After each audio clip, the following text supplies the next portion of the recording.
सिमरन नसरीन को पूछ को देख जा, चालू करेंगे अपना जाने भला होता है ना, तो बैठेंगे 4 बजे लगा यहाँ।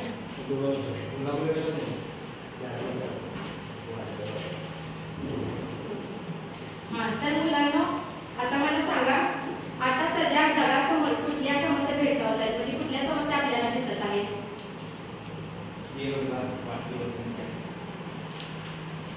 अजून महापूर आहे, प्रदूषण आहे, नागरीकरण आहे,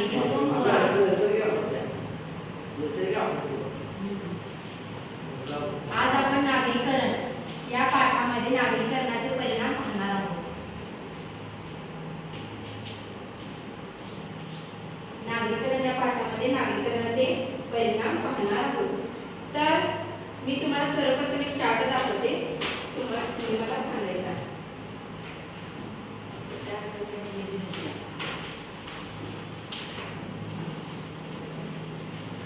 सर्वप्रथम इथं कुठला शहर दिसत आहे?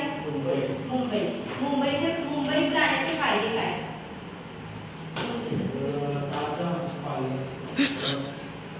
फायदे म्हणजे तिथं पर्यटन स्थळ आहे ना, तर सांगायचं असेल तर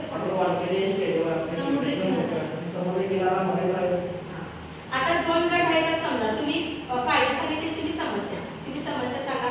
आता एवढं पर्यटन स्थळ आहे म्हणजे तिकडे काही ना काही समस्या तर असतीलच। समस्या म्हणजे तिथे लोकसंख्येचा जास्त प्रमाणामध्ये, त्यामुळे झोपडपट्टीची जास्त हे आहे। आता खाली कुठल्या दिल्लीमध्ये सर्वात फेमस काय आहे? लाल किल्ला। तर दिल्लीची समस्या आता सध्या तरी काय आहे? तिकडे प्रदूषण आहे। तिथं हवा प्रदूषण आणि ध्वनी प्रदूषण फार जास्त आहे। आता इंदोर, आता भारतात सर्वात जास्त इंदोर हा शहर सर्वात स्वच्छ म्हणून मानला जातो। तर तिथे सुद्धा आता काही ना काही समस्या उद्भवत आहेत। तिथं ध्वनी प्रदूषण, हवा प्रदूषण कारखान्यामुळे हे जास्तीत जास्त दिसत आहे। आता आपला शहर कुठला आहे? इचलकरंजी। इथं काय आहे? क्वेश्चन मार्क, प्रश्नचिन्ह आहे। आता इचलकरंजीचे फायदे आणि इचलकरंजीची समस्या तुम्ही सांगायची आहे। इचलकरंजीचे फायदे म्हणजे इचलकरंजीतून कापडाचं उत्पादन जास्त प्रमाणात होते, त्यामुळे इचलकरंजी म्हणून ओळखली जाते। आता इचलकरंजीमध्ये एवढे वस्त्रोद्योगाचं काम होतं म्हणजे काही ना काही समस्या तर असतील। तर समस्या काय असतील सांगा बघू। समस्या म्हणजे जे कारखान्यातून निघणाऱ्या जलप्रदूषण होते, दूषित म्हणजे प्रदूषण, त्यामुळे आणि कचरा आणि त्यामुळे कसं आजार जास्त आणि पाणी टंचाई सुद्धा फार जास्त आहे इचलकरंजीत। या चार्टमध्ये तुम्हाला समजलं ना नागरीकरणात वाढण्याची कारणे काढायची। तर आता नागरीकरण वाढ या विषयावर आपण चर्चा करणार आहोत। तर नागरीकरण वाढण्याची जास्तीत जास्त कारणे काय असू शकतात? कशामुळे नागरीकरण वाढते? वाढती लोकसंख्या। अजून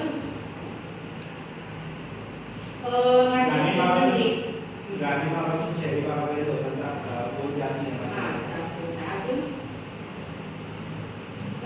व्यावसायिक कारणासाठी, बिझनेससाठी खेडेगावातून काय करतात?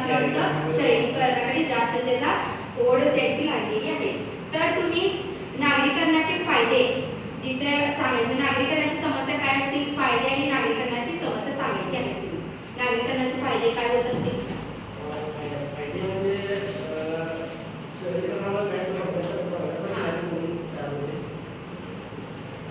तिथं सुखसुविधा त्यांना उपलब्ध होती, या आशेने त्यांनी काय करतात? खेडेगावातून शहरीकरणाकडे आपला ओढ त्यांनी घेतात। आणि समस्या म्हणजे खेडेगावातून शहरी भागाकडे